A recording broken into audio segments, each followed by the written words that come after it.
কক্সবাজারের উখিয়ার পালংখালী ইউনিয়নের বালুখালী ২ নম্বর ওয়ার্ড একসময় যেখানে মাঠ জুড়ে ছিল সোনালী ধানের হাসি, আজ তা ভরে গেছে পলিথিন, পচা খাবার ও বর্জ্যে। রোহিঙ্গা অধ্যুষিত বালুখালী এলাকার কৃষি জমি এখন যেন পরিণত হয়েছে একটি বর্জ্যের ভাগাড়ে। স্থানীয়রা জানান, আশেপাশের রোহিঙ্গা ক্যাম্প থেকে প্রতিদিনই ভেসে আসছে বিভিন্ন আবর্জনা, পলিথিন ও পচা খাদ্যদ্রব্য। এতে জমির উর্বরতা নষ্ট হচ্ছে আর বন্ধ হয়ে যাচ্ছে ধান চাষ। স্থানীয় কৃষকরা বলেন, আগে বছরে ২ বার ধান ফলাতেন, এখন সেই জমি পলিথিনে ঢেকে গেছে। ফলে চাষাবাদ এক প্রকার অসম্ভব হয়ে উঠেছে। অনেকে জমি পতিত রেখেছেন বাধ্য হয়ে। বিভিন্ন সময় ক্যাম্প ইনচার্জ বরাবর লিখিত অভিযোগ দিলেও কোনো কার্যকর পদক্ষেপ নেওয়া হয়নি বলে দাবি কৃষকদের। ফলে দুশ্চিন্তায় দিন কাটাচ্ছেন এলাকার শতাধিক কৃষক পরিবার। স্থানীয়দের দাবি, দ্রুত ব্যবস্থা না নিলে উখিয়ার কৃষিভিত্তিক অর্থনীতি পড়বে গভীর সংকটে। এখন আমরা এখানে দীর্ঘ ৩০ বছর থেকে চাষাবাদ করে আমরা কৃষি কাজ করে আমরা জীবিকা নির্বাহ করে আমরা বেঁচে থাকি।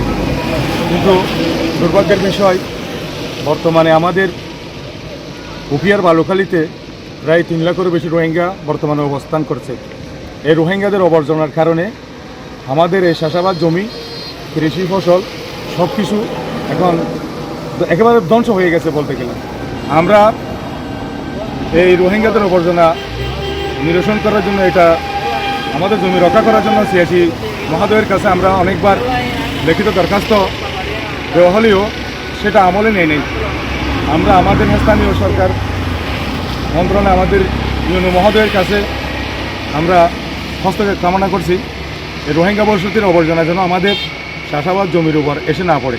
রোহিঙ্গা আসার ফরইতে মানে এই জমিন নিন আছে সোনার টুকরা জমি, এর ৩ কোণ আলোইত আলি জমি, শাসর জমি ৩ কোণ আলোর কারণের পরে যায়। আর এলাকার মাঝে যে দুর্গন্ধ ফসা, এই কষ্টের কারণে ডাক্তারও চিনি নেবার রোগ কি এই পর্যন্ত। আর এদিকে কষ্টর পরেও এলাকার এবং যারা সুশীল সমাজের যে ব্যক্তি, তারা যদি একটু সুসচেতন হয়ে যদি আর এলাকার এই জমিন